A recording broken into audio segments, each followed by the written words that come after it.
Welcome to my YouTube channel, Engineering Physics by Dr. Deepak. We'll discuss about the experiment of to find the divergence of laser beam. What is a divergence? Divergence describes the expansion of a laser beam over a long distance. The value is given in milliradian, a unit to specify angles. The term laser is an acronym for light amplification by stimulated emission of radiation. It is a mechanism for emitting electromagnetic radiations via the process of stimulated emission. Stimulated emission is the principle of laser action. There are the lasers that emit a broad spectrum of light. So a laser beam with a narrow beam divergence is greatly used to make laser pointer device. For many applications, a lower divergence beam is preferable. What is the condition for divergence? The divergence of a laser beam is proportional to its wavelength and inversely proportional to the diameter of the beam at its narrowest point. So how we can calculate the beam diameter? The beam diameter refers to the diameter of the laser beam measured at the exit face of the laser housing. The beam diameter can be defined in several different ways. And for Gaussian beams, the distance across the center of the maximum, center of the beam, for which radiance intensity equal to 1 by E square of the maximum intensity. So 1 by E square, the value of the E is 2.71, like other constant that having also a value. We do the square of that value and 1 divided by that value, we can get the answer 0.135 is defined as the beam diameter. So this is the maximum intensity. The diagram is the maximum intensity. We called it at a point O. Now E maxima multiply by 0.135. What is the 0.135? We can get the value 1 by E square by plotting the value of E 2.71. So the light intensity typically has a Gaussian profile. This is a Gaussian profile of the light intensity, meaning the intensity is highest. This intensity is highest at the center of the beam and dissipate readily outward.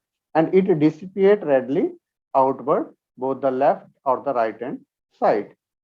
So first we'll discuss about the detail of this diagram. This is a Gaussian beam of the laser light. This is the maximum intensity at the center. Now we have to calculate the beam diameter. How we can calculate the beam diameter? 1 by E square of the maximum intensity, 1 by E square, which is equal to 0.135 multiplied by E maximum. How we can calculate the E maximum? We know the value of E maximum from the simulator where we perform the experiment. Now from the center to the either side or across the center, either the left side or either the right side, this is the radius of the spot size, that is the W. And from the left to the right, the distance, that is the diameter, which is equal to 2W. How we can find out the diameter? W1, W2, W3. This is the exit end of the laser source, angle theta. Now Z is the distance between the screen and the laser light. And here D is the displacement of the screen. How much the distance we have to display from the initial position. So Z, the diameter, we can get W1. We add the value displacement Z plus D, we can get the diameter W3, 2, and Z plus 2D, we can get the diameter W3. How we can plot on the graph between the beam diameter and the distance? We can get the diameter W1, W2, and the W3. Now we can move the simulator. How we can perform the experiment on the simulator?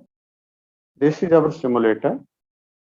This is the detector. This is the output current unit. We have to note down the current. This is the screw gauge. This is the whole arrangement. Now we click on the start button. After that, we have to select the laser source. There are the 3 laser sources available: krypton, helium neon, argon. So we have selected the helium neon laser light.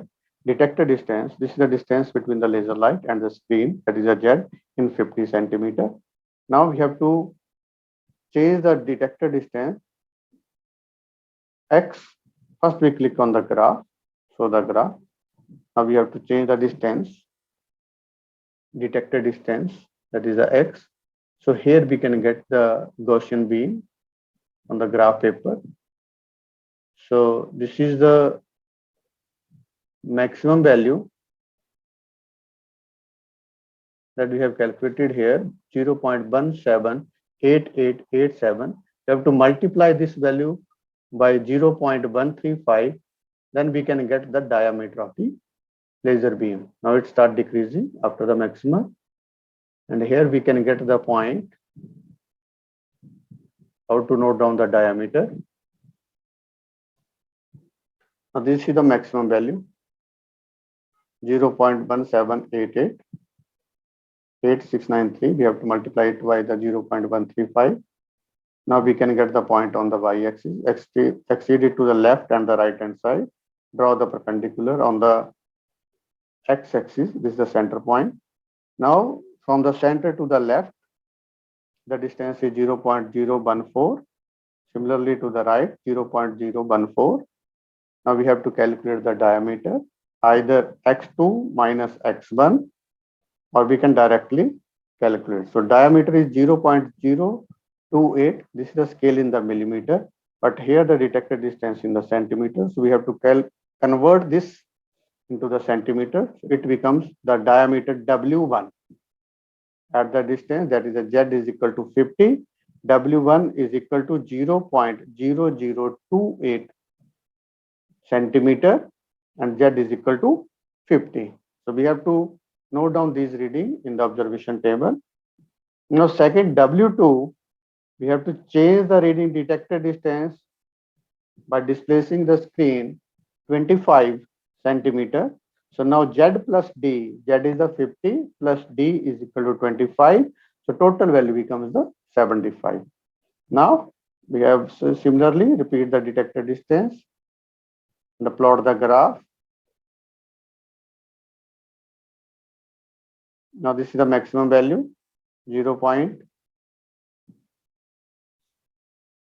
Maximum value is here, 0.119974 multiplied by 0.135. This is the maximum is, 0. Again, I come to the point. The maximum value 0.120228 multiplied by 0.135 to calculate the diameter. Now it start decreasing. We can get the Gaussian beam at the distance Z plus D, 75, and the diameter we have to calculate. And this is the diameter, 0.021 W1 to the right side, spot side radii, and W2 the left side, 0.021. So x2, this is the x2 minus x1 minus plus. So we can get the diameter here, 0.042 millimeter, convert into centimeter, 0.0042 centimeter. So W1 is equal to 0.0042 centimeter and Z plus D, 75. Now Z plus 2D, Z is the 50 plus 2 multiplied by D, 25. We can get the 100 centimeter. That is the D is the displacement of the screen at a 25 centimeter. So Z plus 2D, which is equal to 100. Detector distance we have to change. Now calculate the maximum value. Here the maximum value, 0.090539 multiplied by 0.135 to find out the diameter. Now it start decreasing. Then we can calculate the diameter here, 0.028 W in the right side, the spot radii, and minus 0.028 in the left hand side. So total diameter is 0.056, convert into centimeter, 0.0056. Now how we can put these reading in the observation table. First, we understand the formula. Divergence of laser beam theta, which is equal to 1 by d. D is the displacement of the screen. The root of W1 square minus 2W2 square plus W3 square divided by 2, where W1, W2 and W3 are the base of the laser point, laser spot. Base size is also known as the diameter of the laser spot at a distance Z, Z plus D, Z plus 2D respectively. Theta is the angle of divergence in radian. Z is the initial distance between the screen and the laser output, and D is the displacement if the screen, and the base size, which is equal to diameter of laser spot. Now, from the simulator, we can get the value of the diameter W1, which is equal to 0.0028 centimeter, Z is equal to 50 centimeter, W2 is equal to 0.0042 centimeter, Z plus T is 75 centimeter, and the W3 0.0056, Z plus 2D 100. This is how we can note down the observations and how we can do the calculation. Initial distance between the laser and screen, Z is equal to 50 centimeter, and displacement of screen, Z is equal to 25 centimeter. So distance in centimeter, Z is equal to 50, Z plus D 75, Z plus 2D 100. So diameter W1 is equal to 0.0028, W2 0.0042, W3 0.0056.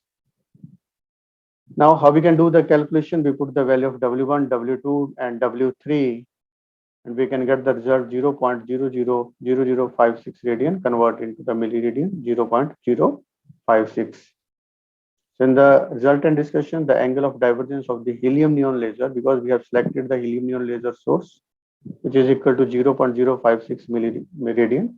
So conclusion of the experiment, since this angle is very small in the range of milliradian, so we can conclude that the laser beam is highly directional as compared to the ordinary light source. Thanks for watching. Please subscribe my YouTube channel. Thank you.